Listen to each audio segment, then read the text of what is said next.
Hello students, I am Nadeem Khan. Today I will discuss chapter 14 statistics in class 9. The statistics. If you are talking about statistics, studying statistics mean data collection. Means हम इसमें data collection करते हैं by table and diagram के through. Because if you have marks in SAT, UT and other exam, we have seen the all exam in graphically, so they use the statistics. Let's see the definition of statistics. Means of statistics, a branch of mathematics. means ये एक branch है mathematics से, that the study of collection, organization, analysis and interpretation of data. means data के interpretation के लिए, analyzing के लिए and data collection के लिए हम इसका यूज करते हैं.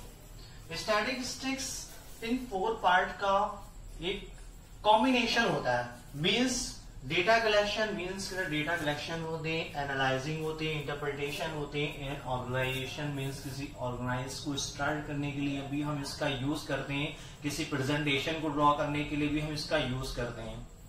The next is data. What is the data? The collection of fact in numerical figure. Means किसी फैक्ट का कलेक्शन न्यूमेरिकल फिगर में वो डेटा कहलाता है.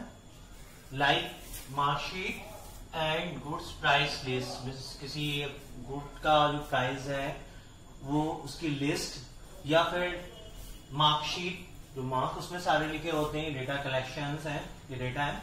डेटा को 2 पार्ट्स में डिवाइड करा गया है. Number first primary data, number second secondary data. Primary data means यहाँ पर हम जो डेटा कलेक्शन करते हैं सेल्फ करते हैं. जैसे कि क्लास में नंबर ऑफ स्टूडेंट की काउंटिंग, या फिर किसी ऐसी काउंटिंग जिसको हम कर सकते हैं, जैसे कि किसी भी स्कूल में या फिर किसी भी होम में, जैसे कि नंबर ऑफ फैन की काउंटिंग या फिर नंबर ऑफ चैप्टर की काउंटिंग, जिसको हम सिंपल वे में कर सकते हैं by self. It is a primary data. Secondary data means जो किसी सोर्स के थ्रू होता है, जैसे कि योर मार्क्स, जैसे कि बोर्ड एग्जाम में बच्चों के मार्क्स निकल आते हैं, कंप्यूटर के थ्रू निकलते हैं, दिस इज सेकेंडरी डेटा. या फिर मैच में स्कोर हमें पता चलता है, दिस इज सेकेंडरी डेटा. इस तरह से यहाँ पर डेटा को 2 पार्ट में डिवाइड करा गया है, primary and secondary data. The next is presentation of data. Means data का प्रेजेंटेशन कैसे करते हैं. Presenting the data in the concern tabular form. Means tabular form में इसको कन्वर्ट करना है.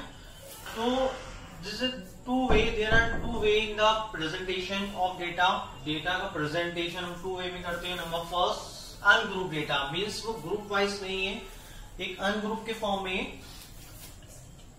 एनीवे मतलब the row of data. Means अगर डेटा है तो उसको रो के फॉर्म में कैसे लिखते हैं.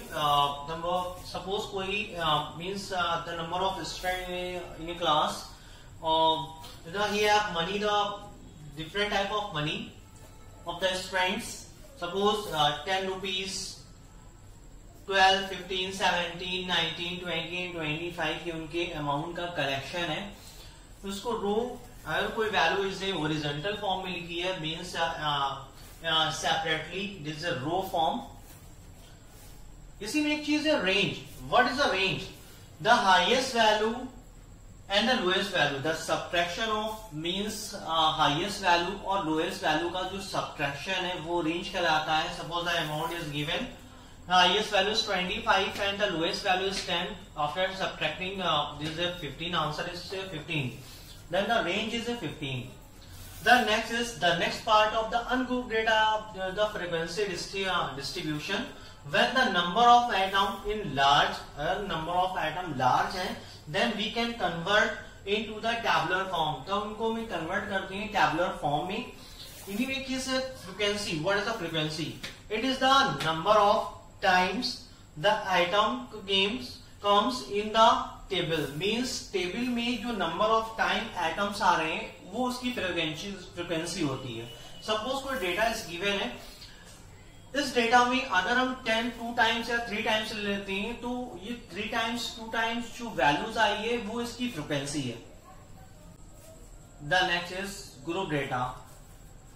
Group data to present the very large number of atom in the data we use group distribution table. Means very large number of data उसको हम ग्रुप में यूज करते हैं, मीन्स ग्रुप डिस्ट्रीब्यूशन टेबल के फॉर्म में use करते हैं। Like this is a table, this is a class interval, this is a class जो नंबर ऑफ स्टूडेंट्स हैं उनका जो कलेक्शन है वो दिस इज 80 तक के कलेक्शन है, सपोज 80 रुपीज तक की कलेक्शन है। This is tally marks, this is frequency. Frequency is showing that जो नंबर ऑफ स्टूडेंट्स हैं वो 20 और 30 रुपीज तक के कितने ऐसे स्टूडेंट हैं जो 20 और 40 मीन्स 20 30 के बीच अमाउंट लेकर आते हैं। मीन्स 20 से लेकर 30 से लेस देन तक के अमाउंट लेकर आते हैं वो इसके अंदर है। Suppose 5 students. सिमिलरली 30 से लेकर 40 तक के मीन्स 40 तक के मीन्स 39 तक के जितने भी अमाउंट्स लाएंगे वो इसमें सेकेंड नंबर ऑफ स्टूडेंट्स हैं। सिमिलरली ये टेबल एक ड्रॉ करी गई है, टोटल 40 स्टूडेंट्स हैं। This is some points of the table. This is a class interval. जिस डेटा को हम इस इंटरवल के फॉर्म में लिखते हैं मीन्स सेपरेट, मीन्स एक तरह से ज्वाइन करके वो क्लास इंटरवल की फॉर्म होती है। Number second upper limit. Upper limit class interval में जो मैक्सिमम वैल्यूज होती है वो इसकी अपर लिमिट होती है, like 30 40 50 60 70 80। Lower limit class interval में जो मिनिमम वैल्यूज होती है ईच रो की, this a lower values, this 20 30, lower limit 20 30 40 50 60 70। The next is class size. Class size means the difference between upper and lower limit is called class size. Means upper and lower limit दोनों का जो difference है like this, इनका जो difference है वो class size कहलाता है। सपोज इनका डिफरेंस हम डिफरेंस निकालेंगे 30 माइनस 20 दिस 10। सिमिलरली हम इसका भी निकाल सकते हैं, ईच क्लास इंटरवल का हम यहाँ पर डिफरेंस निकाल सकते हैं। जैसे क्लास साइज, अगर हमें क्लास साइज पता करना है तो हम इनका यूज कर सकते हैं, डिफरेंस से ही सबके क्लास साइज जो है वो सिमिलर है। Next is class marks. Class marks क्या होता है? The sum of two interval means two limits. Suppose means this limit, low upper and lower limit, इनका जो सम करेंगे वो इसका लाइक एवरेज, तो इनका जो सम होगा हाफ होगा दोनों की, मतलब एडिशन का जो हाफ वो क्लास मार्क्स कहलाता है। This A point of group data. Thank you for watching my video.